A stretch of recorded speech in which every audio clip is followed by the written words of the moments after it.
Learning languages is hard. It's time consuming and only smart people can learn a language. Those were my thoughts back in 2020 and I was horribly wrong. I thought so since I've been fed lies on how to learn a language, whether it's from school, YouTube. It doesn't really matter. I've learned 3 languages and I'm currently learning 3 other languages, and along the way, I've learned that the good old school technique of memorizing words until my head got dizzy, diving into complicated grammar, overcomplicating the process, stressing each time I don't remember a word, was wrong.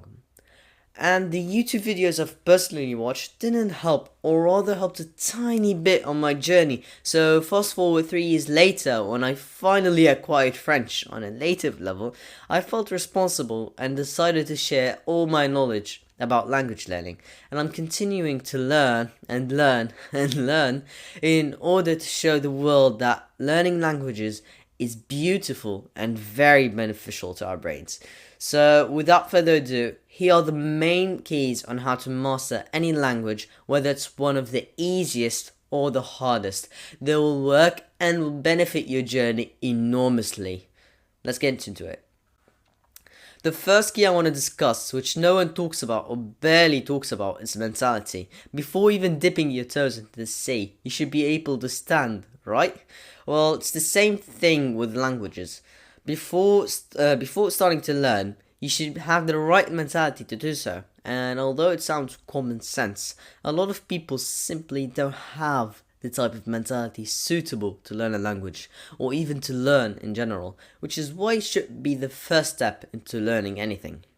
You should be open to fail a lot, especially with language learning. Failing is a crucial part of the learning journey. Ironically, failing is succeeding in some ways. Making mistakes is how you learn, especially with languages. I can't stress how much I've humiliated myself that it deserves a whole video just to talk about it. So drop your ego and dive into mud.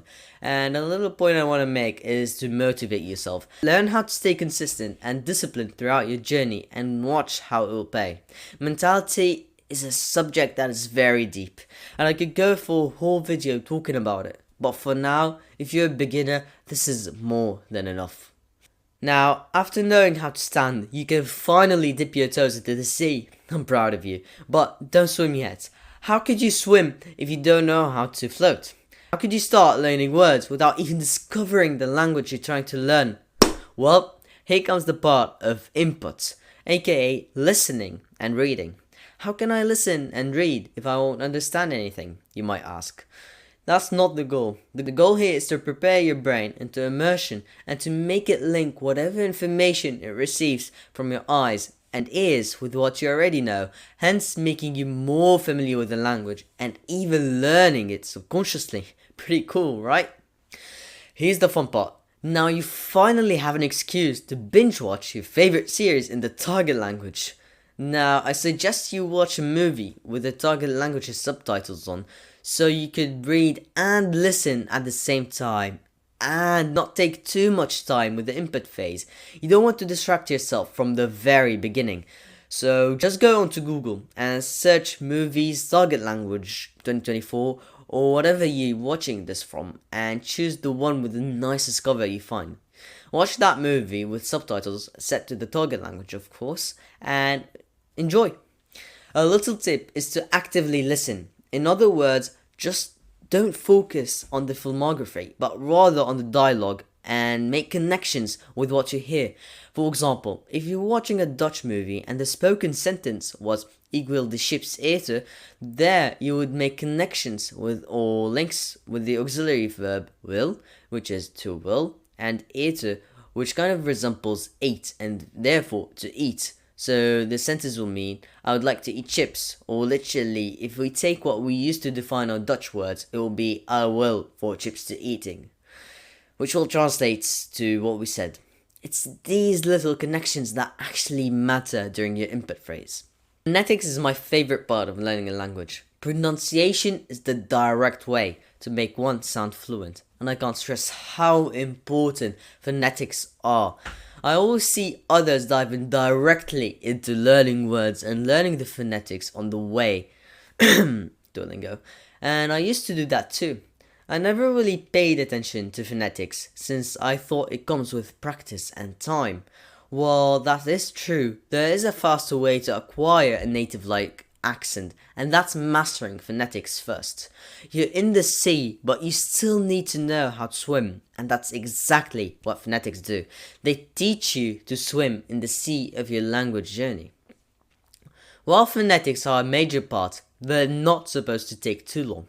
A simple video on YouTube should be enough to exercise your tongue on the different sounds of the language. Do it daily, as this is where consistency begins. If you're unable to stay consistent here, chances are you're going to stop or give up in the short run. So go back to phase 1, improve your mentality of things, identify the reason you want to learn the language, then come back here. Doing so will save you disappointment, guilt, and a lot of time. You're now in the sea. You know how to swim. Now it's finally time to go and swim in the sea of your language journey. It's finally time to memorize vocabulary. So memorization is a very broad topic. There are a lot, and I mean a lot, of memorization techniques out there. Some very good, while others have very little effect. So to maximize one's memorization capabilities, they'll need to use as many senses as possible. Now for languages, using the two main senses are enough, which are vision and audition. And guess what? Since you mastered the phonetics, you've got the upper edge by saving time and energy to pronounce the word correctly, even if you haven't heard them before. Having the first input from your mouth is a game changer. Although for now, I still advise you to hear the word at least once when memorizing, since you don't want to mess up your first encounter with a word by wrongly pronouncing it, which will really suck later on. But that's not all. We will also use images instead of direct translation, which changes the game entirely, and I mean it. For example, there's this word cow you're trying to learn in French, vache, but instead of memorizing it like this, cow to vache, you memorize it like this, cow to vache. You're going to associate the image vache instead of the direct translation onto vache. That will make you remember the word much faster, which will really be beneficial when, especially in a conversation. Now we know what to memorize, therefore we need to know how to memorize. There are a lot of techniques to this, but the one I find most efficient and effective is spaced repetition with active recall. What are these terms? Well, in short, spaced repetition is the repeated exposure of a certain element before hitting the forgetting curve, and active recall is when you intentionally try to remember something. Combine them and you get the most ultimate memorization system. But it's too complicated to do it all manually. It would have been great if there was a free app to do all this. Well, there is such app, and it's called Anki, a flashcard based app that does exactly that. And the best part, it's totally free, except on iOS, which is a bummer, but you could use it on a majority of operating systems, from Windows all the way to even Linux. The only downside to it is that it needs some time to get used to, but nevertheless, it's the go-to app to memorize anything. You know how to swim, but to become a better swimmer, you'll need to practice. You cannot learn a language without practicing. It's just downright impossible. But how to practice, and with who? After finishing with memorizing for the day, it's time to apply your knowledge to the test. To do that, you could either talk to someone who speaks that language, watch or read something, or even talk to yourself, whether by journaling or just plain talking.